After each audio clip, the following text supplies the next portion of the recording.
You can check it out by clicking the link here in the box. And in that video I mentioned that you must, or you should, my recommendation, always have a triangular bandage in here. So today I brought a couple extras and I wanted to demonstrate to you how to use these things. So I'm going to have my brother Vlad here in a minute, and I'll show you how to use a triangular bandage.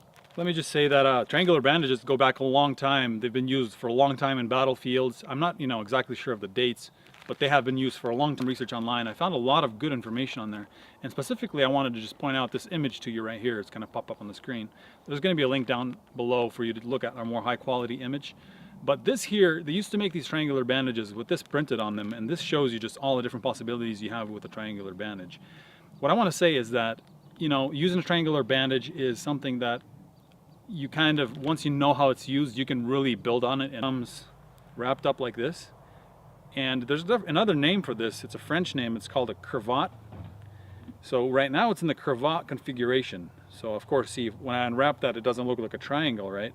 Yes, because actually the triangle is wrapped up into a cravat. It comes like this because this is probably the most important usage, and I unwrap it.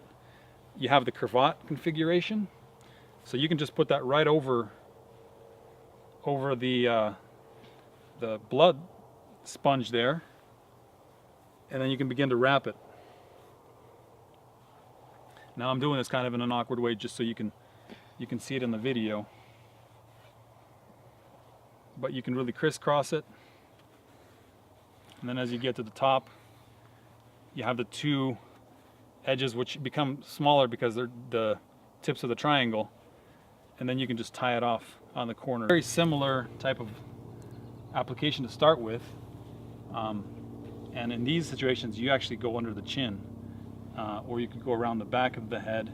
You could wrap a couple and do this type of maneuver.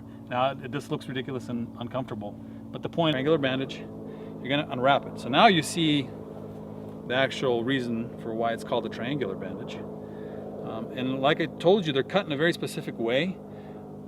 The threads in the bandage actually run like this, so that when it's folded in the cravat configuration, you have a little bit of stretch, and that allows you to kind of have a nice give to it, and it's not unstretchable like it would be in this plane. So once you unwrap it, you will actually just go ahead and put it down like this.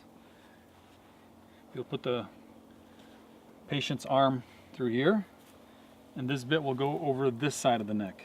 Okay, what you want right away is you want to tie this in the back, and this could be on the ground.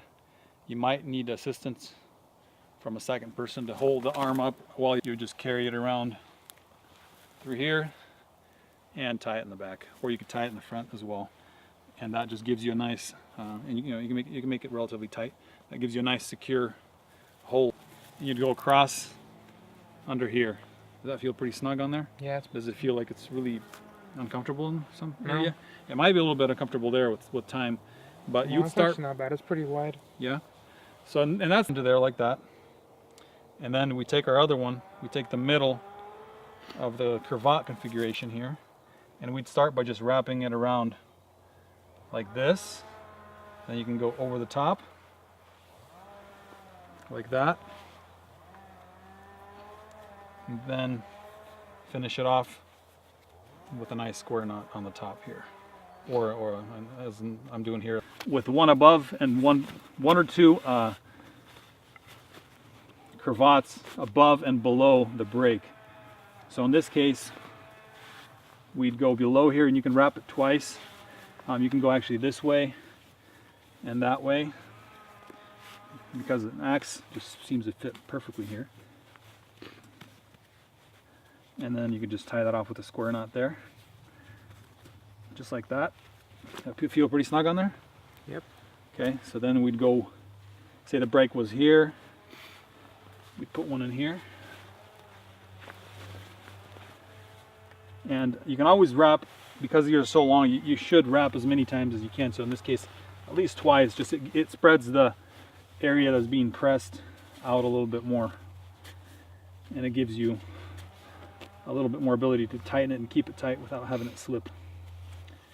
because of all the friction.